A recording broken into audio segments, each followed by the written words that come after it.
allá del humano. La psiquiatría llega incluso hacia la parte espiritual de las personas, solamente en la relación, solamente en la comprensión, el oído digno, hermoso y humano que podemos hacer. Estamos grandemente agradecidos que hay varios compañeros residentes que la única idea que se tiene es que despertemos en ellos su espiritualidad, para que tengamos nuevamente médicos que realmente no solo seamos de cuerpo y alma, sino que seamos médicos de cuerpo y espíritu, que esa es la verdadera palabra que tenemos que hacer, donde el humanismo del ser humano sea lo más importante, en donde no sea el dinero de los pacientes lo más importante, sino que sea exactamente la forma en que nosotros podemos ofrecerle calidad de vida. Así que quisiera que aprovecháramos antes de que comencemos con las preguntas. El doctor André tiene varios libros, el único que se ha escrito al español se llama Cura y Autocura, que está basado en la misma forma.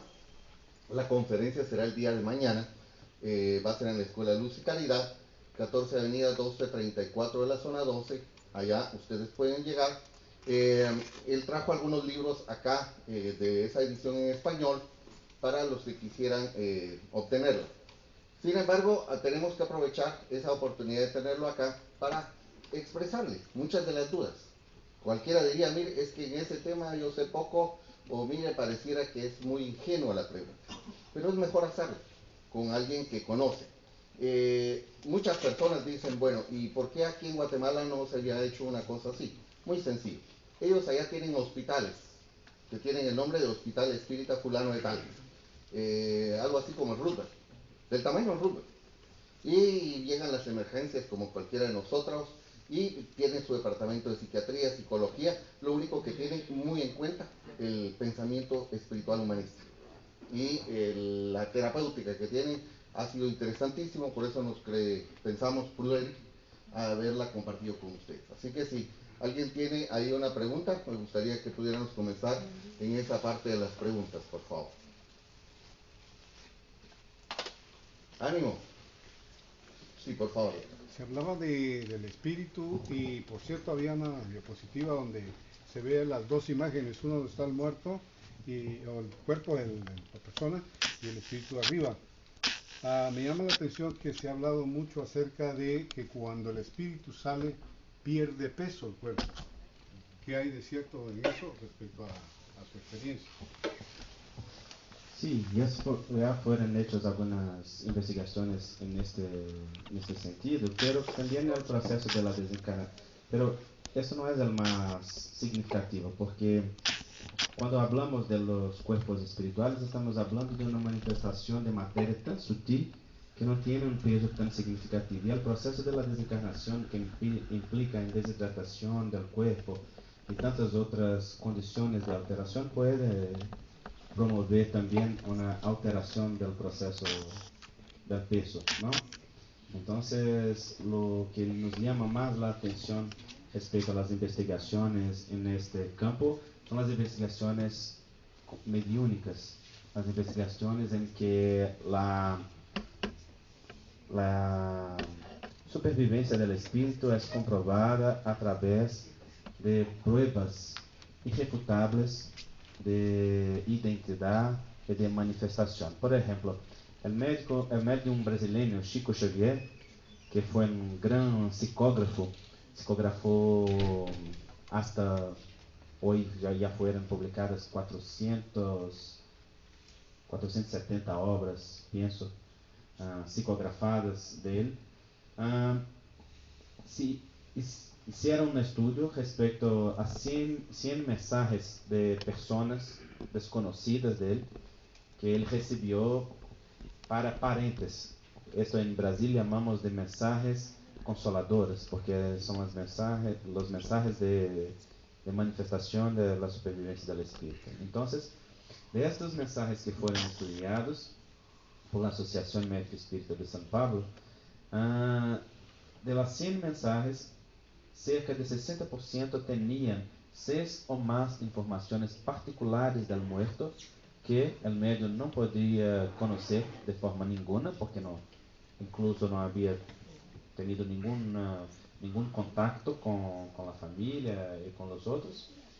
En otras 20% 4 datos particulares, y en el resto 2. Y 100% de todos los datos ofrecidos en estas 100 mensajes eran fieles y verdaderos. No había ningún error.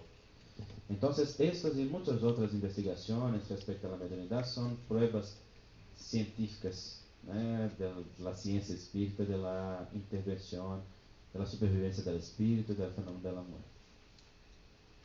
Sí. Muchas gracias por la explicación, doctor Bravo. Y doctor Moreira, muchas gracias por el conocimiento. La realidad es que, bueno, en lo personal, y creo que muchos aquí, siempre tenemos muchas dudas de muchos conceptos. Hemos tenido oportunidad de practicar con el doctor Bravo algunas veces en relaciones que nos queda duda si el alma es el mismo espíritu.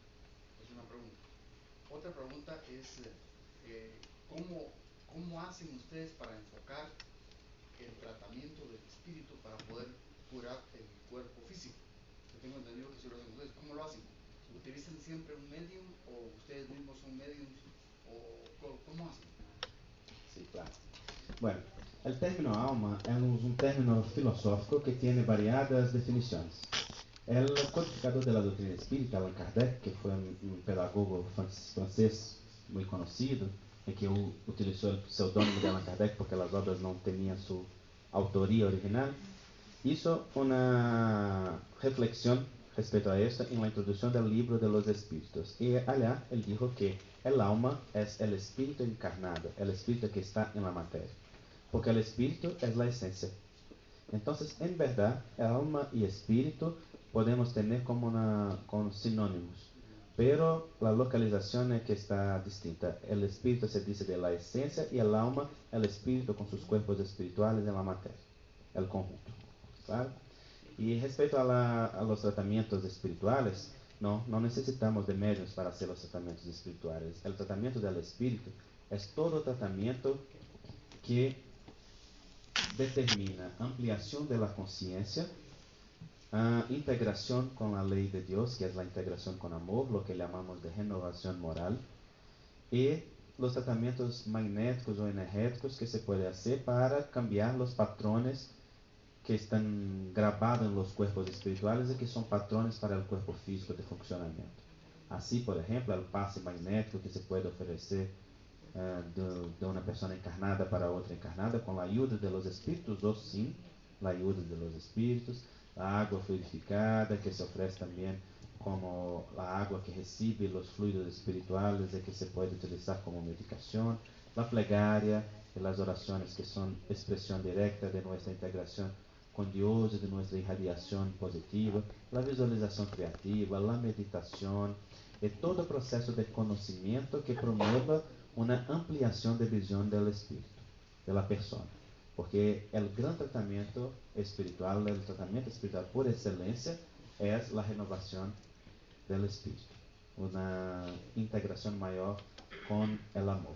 Es por esto que Jesús es para nosotros un modelo y un guía, porque su mensaje y su código moral expreso en el Evangelio es una referencia valorosa de trabajo, de enseñanzas espirituales que nos hacen el proceso de renovación moral. No es para nosotros un código religioso. Bajo la óptica de la ciencia y la filosofía espírita, los valores morales presentados en el Evangelio son valores científicos del bien vivir, que amplían nuestra conexión con el amor y la sintonía del espíritu. La salud es una expresión del bien pensar, del bien sentir y del bien actuar, que como manifestación del libre albedrío del espíritu promueven una armonía que mantiene el cuerpo también en armonía. Claro. El médico espírita practica Reiki. Reiki. Porque según oí, pues ahora el Reiki O Reiki es un tratamiento energético. Sí, claro. No, el médico espírita no practica Reiki, pero el Reiki es reconocido como uno de los tratamientos magnéticos que son efectivos en el tratamiento de los cuerpos espirituales o del cuerpo físico. pero no practicamos Reiki porque tenemos en las prácticas espíritas el pase magnético, que es la misma cosa, con el acréscimo de la intervención de los espíritus, que se puede tener también en el Reiki, si la persona tiene la simpatía de los espíritus superiores, pero puede no tener, la persona puede donar solamente de sus propios fluidos y magnetismo. En el pase espírita no, lo hacemos siempre evocando la ayuda de los espíritus superiores a través de una plegaria sincera a Dios, en la cual nosotros nos colocamos como herramientas de la vida para ofrecer el mejor uno para los otros. Pero eso no se hace en el consultorio privado ni en las prácticas de salud habituales. Eso se hace en las escuelas espíritas, donde la práctica espírita é ofrecida, ¿sí? Entonces es en esta parte, en este momento que hacemos para aquellas personas y pacientes que aceptan, que a ellos les gustan este tipo de actividad. Tenemos una pregunta, doctor. Muchas gracias. De primero, muchas gracias por la exposición. La verdad que este punto de vista, qué bueno poderlo tener acá, dentro de este recinto. Dos cosas. Una sería una posición o un punto de vista de la escuela espírita en cuanto a la clonación, uso de células madre, por ejemplo, cuál es ese el punto de vista que pueden tener. Y el otro es de que dentro de la experiencia que ustedes tienen, por ejemplo, ese pase magnético, el equilibrio dentro de los cuerpos sutiles, los cuerpos etéreos que usted platicaba, pacientes, por ejemplo, que estaban ya con un diagnóstico y con un pronóstico reservado por el tipo de enfermedad, al ser abordados dentro de esta forma integral en el lugar donde ustedes se encuentran, en su experiencia, esos pronósticos sí han podido ser, digamos, abismalmente han cambiado. Por ejemplo, al tener un equilibrio magnético, estos pacientes han mejorado sus condiciones. Sí. Respecto a las células madres, nosotros de la Asociación Médica Espírita solo aceptamos los estudios y el trabajo con las células madre adultas, no con las células madre que vienen de los fetos, porque no aceptamos investigaciones de la vida haciendo la muerte. Entonces, las investigaciones científicas han probado que los efectos de las células, de utilización de las células madres de adultos es tan efectivo cuanto de las células madres de fetos, pero no se tiene tanto investimento de la pesquisa, de la investigación científica en esto. Y respecto a... ¿Cuál fue la otra pregunta? La experiencia. La experiencia de pronóstico con nuestros pacientes. Sí, tenemos una experiencia muy interesante. En la Asociación Médica Espírita de Minas Gerais, nosotros tenemos un trabajo con pacientes con cáncer, que lleva ya 20 años. Y trabajamos con los pacientes que están con cáncer, sus familias, en un trabajo de grupo, en un trabajo de atendimiento psiquiátrico y psicológico individual, y también en un tratamiento espírita a través de la fluidoterapia, que es el pase magnético, la agua fluidificada y las reuniones de desobsesión. Lo que percibimos es que no solo algunos pacientes caminan para la cura con mucho más propiedad, con una respuesta mucho más intensa a las medicaciones quimioterápicas o radioterápicas, como sobre todo disminuyen la dor profundamente. Entonces es la mayor experiencia que nosotros tenemos. Y al paciente que está con pronóstico que nosotros en medicina llamamos reservado, en que no se puede hacer procedimientos para prolongar la vida física, se puede ofrecer muchas condiciones que alivien el dolor. Y el pase magnético para aquellos que aceptan esto puede ser una herramienta poderosa. Doctor. Usted hablaba de que hay cosas que podemos hacer para mejorar el paso, digamos, a la vida espiritual, y hablaba de unos niveles. ¿Podría explicarnos o ampliar un poquito más de los niveles a los que se refiere y cómo podemos, o usted hablaba de cómo mejorar este paso, ¿verdad? O sea, ya del otro lado? Sí. O por ejemplo Brasil, ¿verdad? Que realmente es un país que sí tiene un avance grande en esto del espíritu, ¿verdad? Ellos han pasado como ya esto de la tecnología y ahora se están enfocando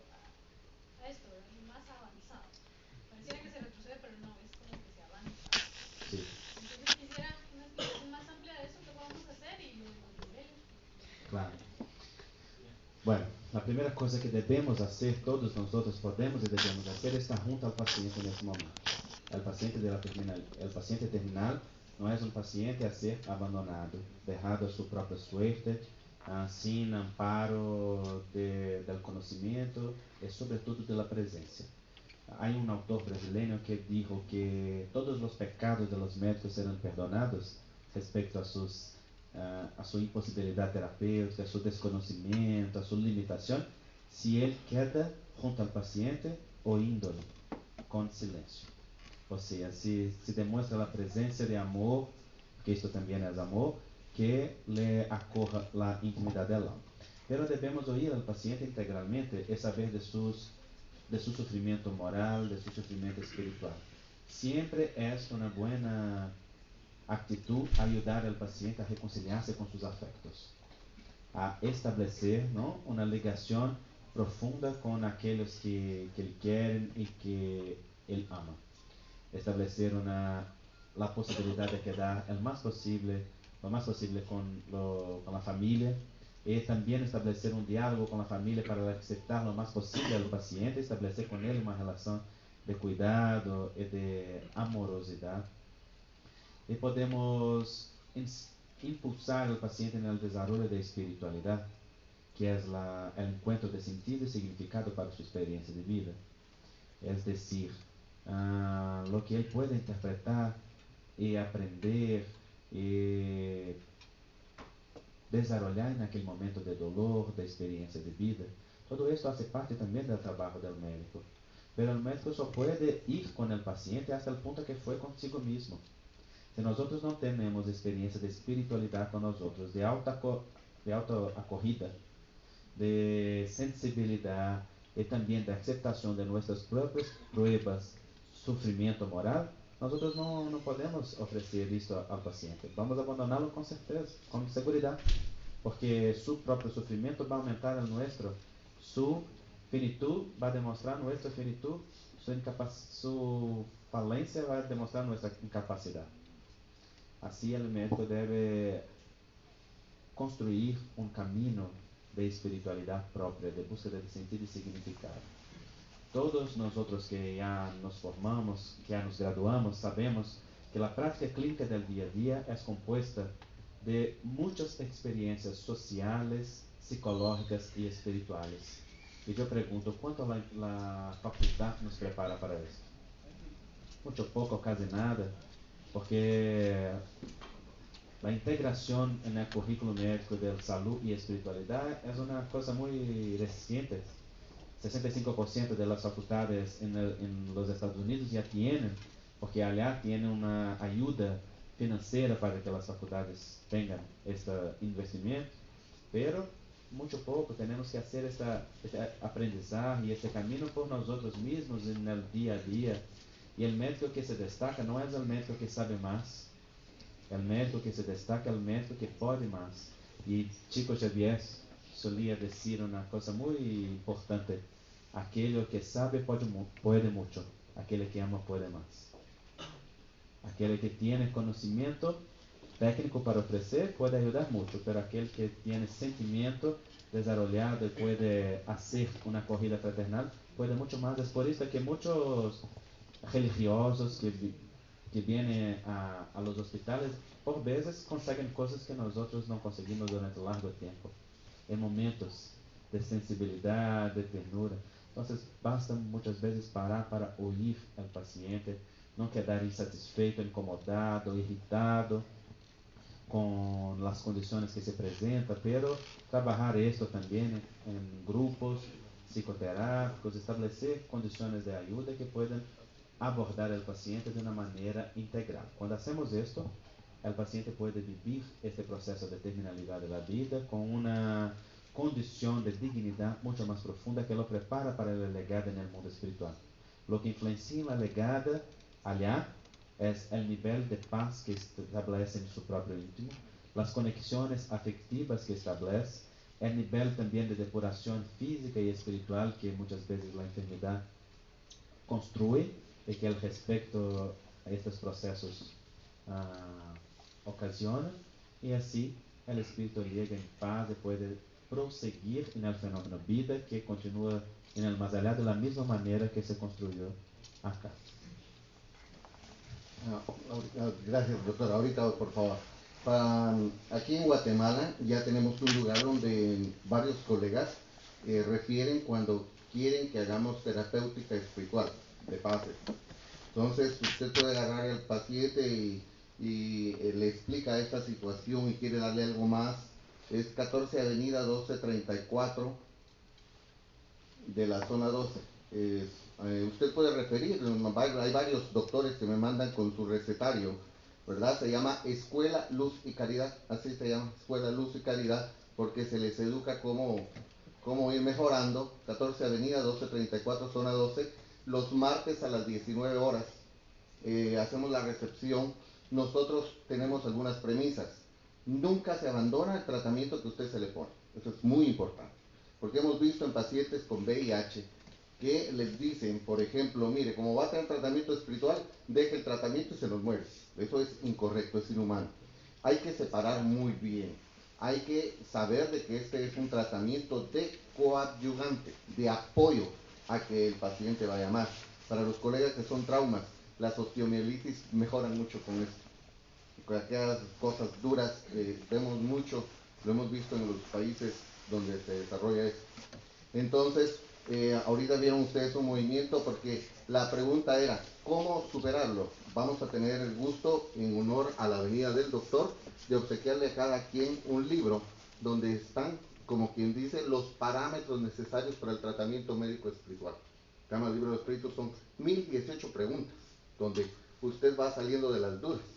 Y tiene un capítulo especial para irle diciendo a las personas cada situación, que se llama Leyes Morales. Entonces, en un momentito, si se quedan en su lugar antes de irnos, vamos a poder empezar a colocar. Seguimos con las preguntas que están muy interesantes. Doctor, por favor, tenga la boca. Gracias, Edwin. Doctor, muchas gracias. Estuvo muy buena su conferencia, realmente muy buena. Mi nombre es Eric Fonán, yo soy médico psiquiatra guatemalteco y bueno, tengo mis inquietudes más allá de la práctica psiquiátrica tradicional. Sí, pero a veces que estoy aquí con mucho interés y respeto, ¿verdad? Yo tengo algunas inquietudes, voy a tratar de ser bien sintético y tampoco abusar del uso de la palabra, pero claro, me han generado también inquietudes. Muy buena conferencia, gracias. Sobre lo que la colega decía ahí de último, nosotros seguimos considerando que es muy importante para el paciente terminal que el médico le hable, aunque esté inconsciente, que le hable, claro, cosas buenas y positivas, ¿no?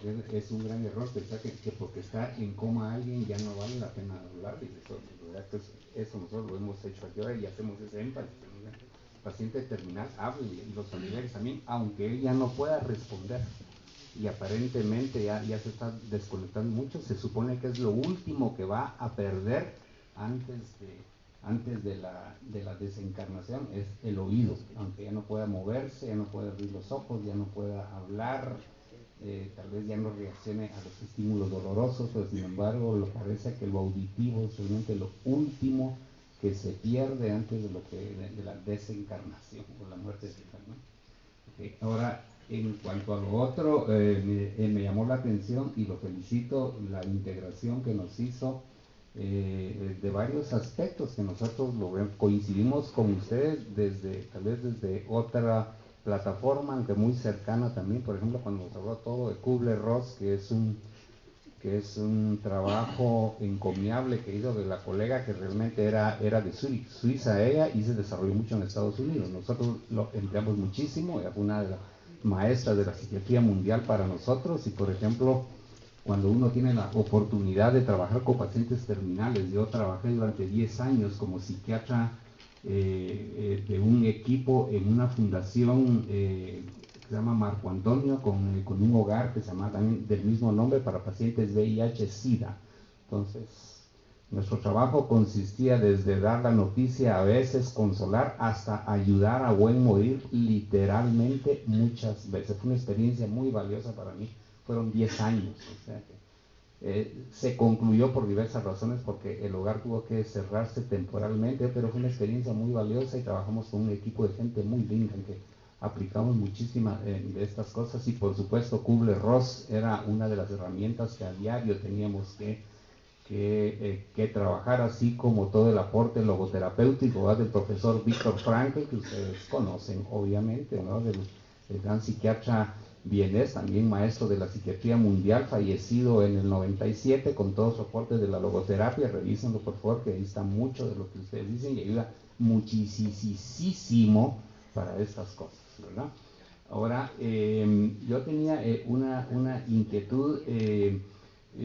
¿Ustedes están de acuerdo con que mucho de lo que nos expuso usted ahora, por ejemplo, de la ley natural, de causa-efecto y todo eso, coincide muchísimo con lo que el budismo nos dice, con el karma, ¿no?, con la acción del karma, sencillamente la ley del karma, todo esto? Ustedes veo que coinciden mucho con eso, pero quisiera que me lo confirmara si es así, o tienen alguna reserva respecto del aporte budista en cuanto al karma, ¿no? Porque nosotros en psicoterapia, algunos incluso hemos integrado los aportes del budismo, sobre todo de la vertiente Zen, ¿verdad? Y ayuda mucho todas estas cuestiones también, ¿verdad? Y bueno, yo creo que por ahora esas son las inquietudes. Tendría más, pero no quiero cansar ni abusar, así es que muchísimas gracias, doctor. Muchas gracias. Bueno, sí, la ley de causa-efecto tiene sus semejanzas con la ley de karma que es presentada por el budismo. Todavía nosotros en el conocimiento espírita no tenemos la creencia, por ejemplo, en la reencarnación retrógrada, o sea, el espíritu que vuelve, por ejemplo, en el fenómeno de la vida física, en los animales, porque el desarrollo espiritual en la visión espírita es un desarrollo continuo y el progreso que se hizo no se pierde. Entonces esto difiere un poco. También la visión de ley de causa y efecto en nuestra doctrina, en nuestro conocimiento científico y filosófico, no es una creencia solo en el retorno de la vida, es un conocimiento del funcionamiento de los cuerpos espirituales. Tiene una base científica porque la comprensión de cómo se transmiten las memorias de una vida a otra a través de estos cuerpos nos hace comprender muchas de las acciones que nosotros llamamos de acción y reacción, o de causa y efecto. Entonces hay una semejanza, porque en verdad nosotros no hacemos nada más que hablar de las verdades divinas. Las verdades divinas no son patrimonio de ningún pensamiento, son puntos de vista. Y el punto de coinciden, sí. Y el punto de vista es muy interesante. A ver, dame un libro, por favor. El mío. Claro. Voy a mostrarles aquí el punto de vista. ¿Qué están viendo acá?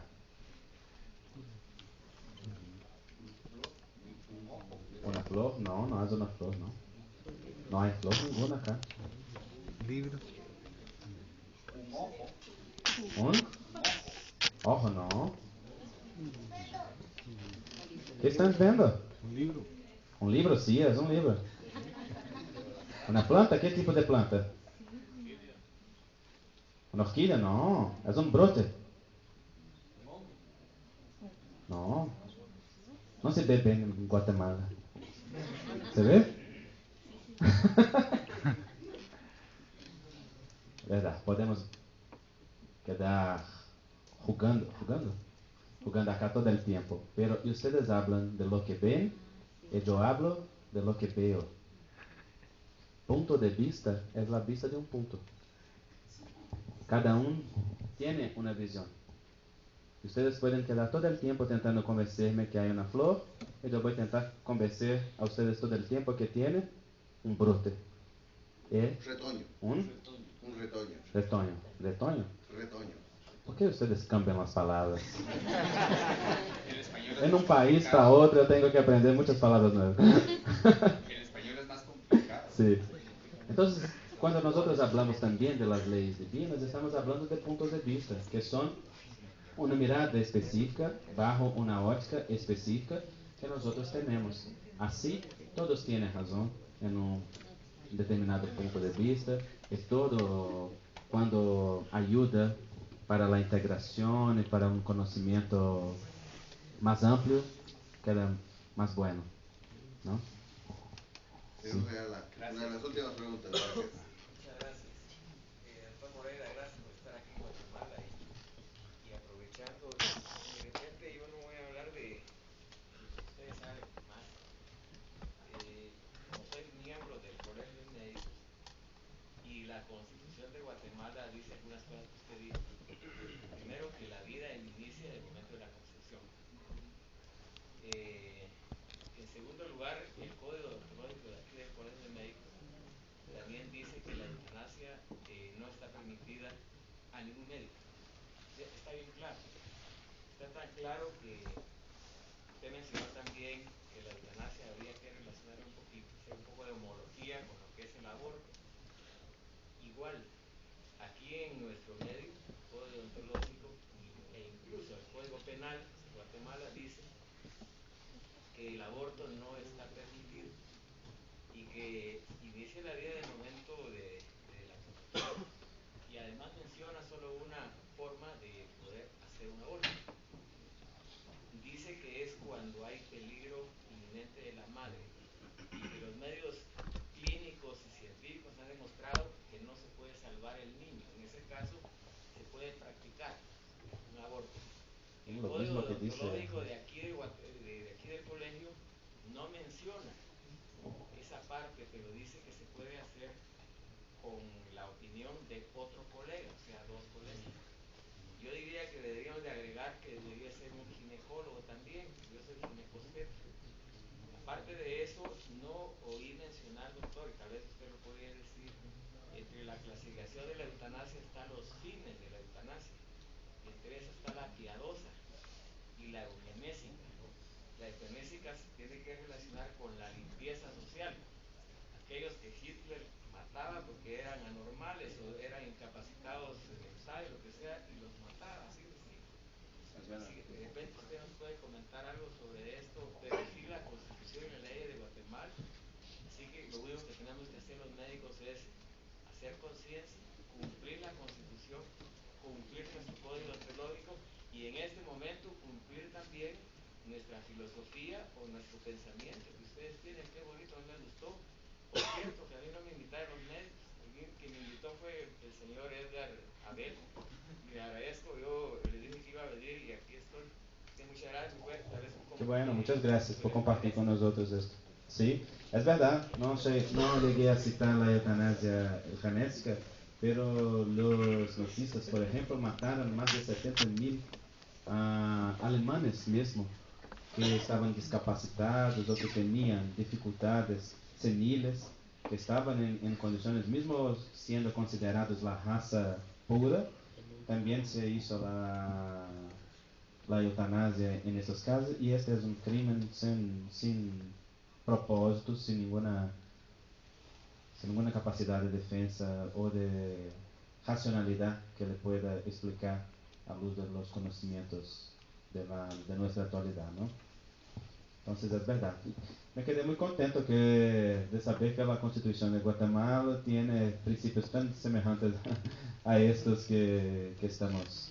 La descripción de la autorización para el aborto es la misma, exactamente la misma que dice la filosofía espírita. Muy bien, estamos a terminar.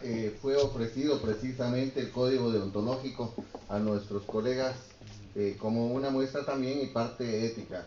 Para nosotros es realmente muy grato el poder despedir esta conferencia. Estamos transmitiendo por TV6 a nivel de la web. Se han reportado Brasil, Paraguay, Venezuela, Cuba, Honduras, El Salvador, Estados Unidos, dentro de los que están observando TV6 desde este momento para esta conferencia.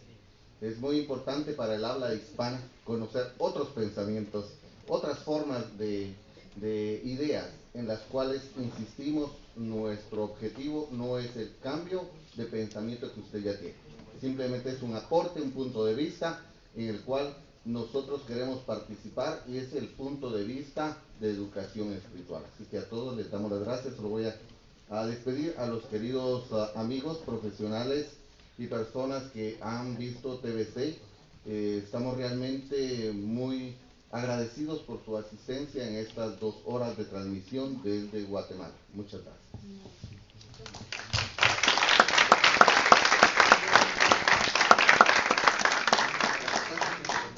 Muy bien, si gustan quedarse, van a pasar nuestras queridas hermanas ahí entregándoles el libro para poder ustedes empezar la terapéutica. Es un ofrecimiento para ustedes.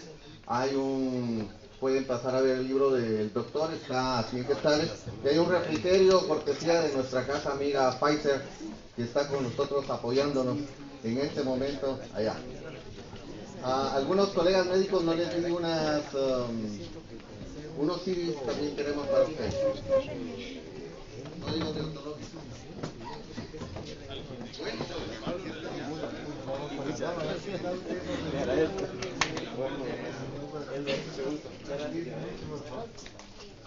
Queremos ver